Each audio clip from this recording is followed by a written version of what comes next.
Paris, 1951.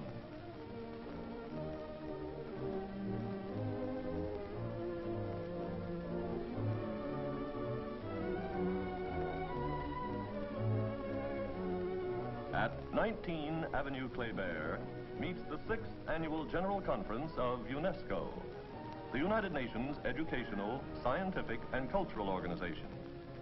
Here, delegates from 64 nations are gathering to lay their plans and pool their efforts to build peace in the minds of men. The Japanese delegation arrives for the opening of the conference. Entering upon a new life as one of the free nations of the world, Japan has applied for membership in UNESCO at this session.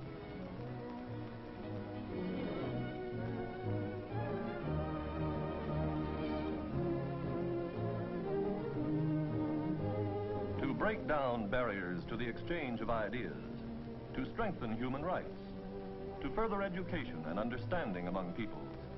These are the purposes for which UNESCO was founded.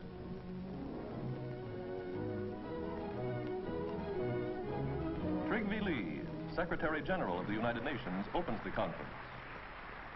In the present stage of the world, it is very important that the international agencies should close their ranks against the forces of skepticism and despair, and should persist in their great and seldom spectacular task of making possible a peaceful world. UNESCO has a key position in the effort which the United Nations organizations must now make to realize in an unsettled world the great purpose for which they are established. Through the wide scope and diversity of its various activities, it has an immense range of contacts throughout the world. Torres Bodet, Director General of UNESCO, reports on the practical measures that are being taken to further UNESCO's aims. At the end of the week, the conference divides into working committees, which take up specific aspects of the program, such as fundamental education, youth activities, copyrights, radio, exchange of persons. 2 Japanese delegates, a member of the Ministry of Education and a professor at Tokyo University, find they have a few free hours in which to look over the sights of Paris.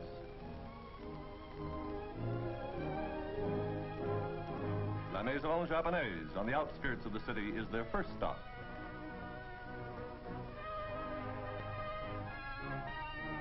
Joined by Delegate Yorosada Tokugawa, the visitors meet the Japanese students enrolled at the Sorbonne.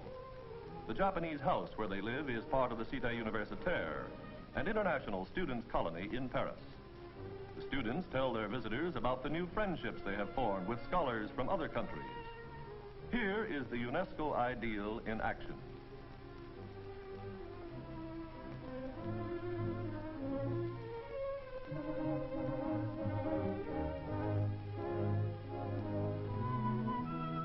In front of Notre Dame, on the left bank of the Seine, are some of the colorful little bookstalls for which Paris is famous.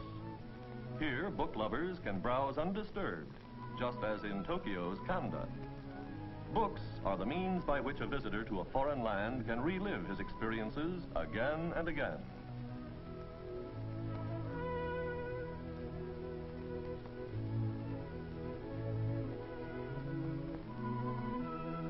Near La Rue du Chat qui Pêche, the street of the fishing cat, is another interesting bookstore.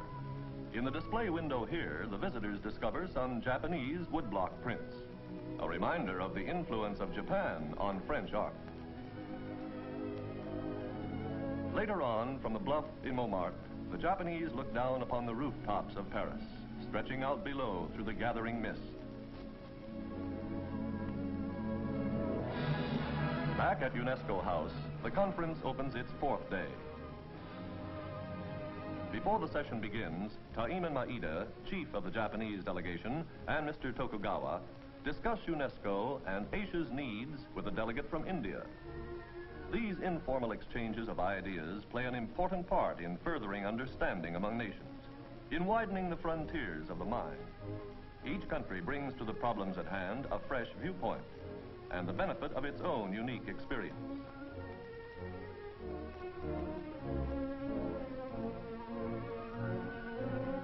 By purchasing UNESCO gift stamps, a special kind of international currency, the delegates take a direct part in UNESCO's educational program.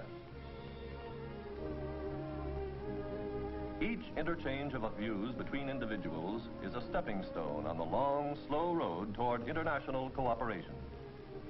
Howland Sargent, president of the conference, and his wife, Myrna Loy, welcome the Japanese delegation to UNESCO.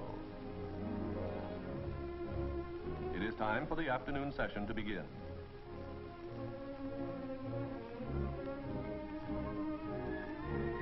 Today, these representatives, gathered from countries all over the world, will vote on the admission of new members to UNESCO.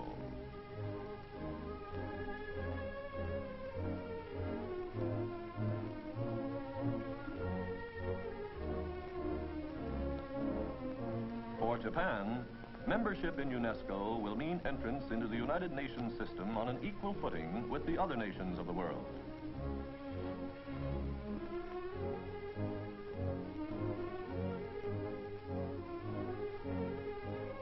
In addition to Japan, 4 other countries have applied for membership: Laos,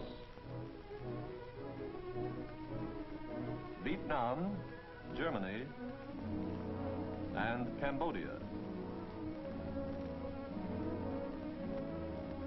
The votes are now being counted.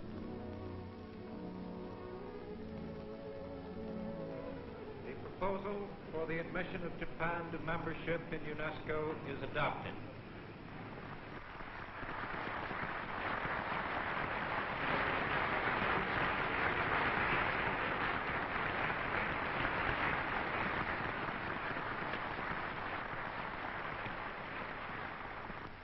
Mr. President, honorable delegates, and Mr. Director General, ladies and gentlemen,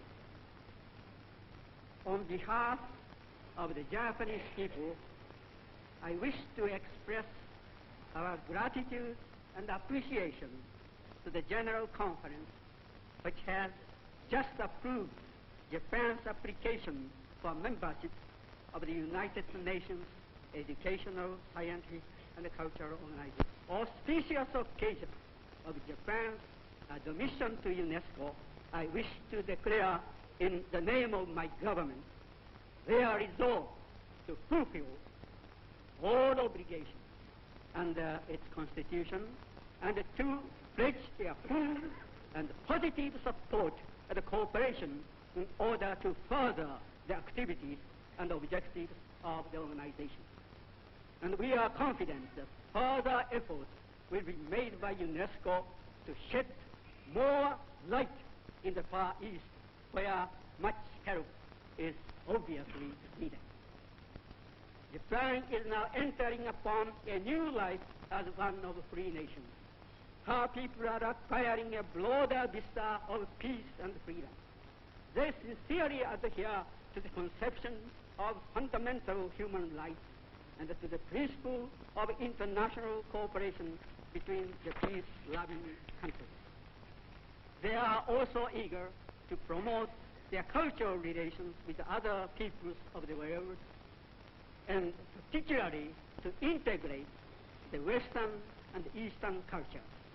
The more difficult grows the defense of peace, the more firmly are we convinced of the absolute necessity of international cooperation through the United Nations and its specialized agencies, and more especially through the construction of the defenses of peace in the minds of men.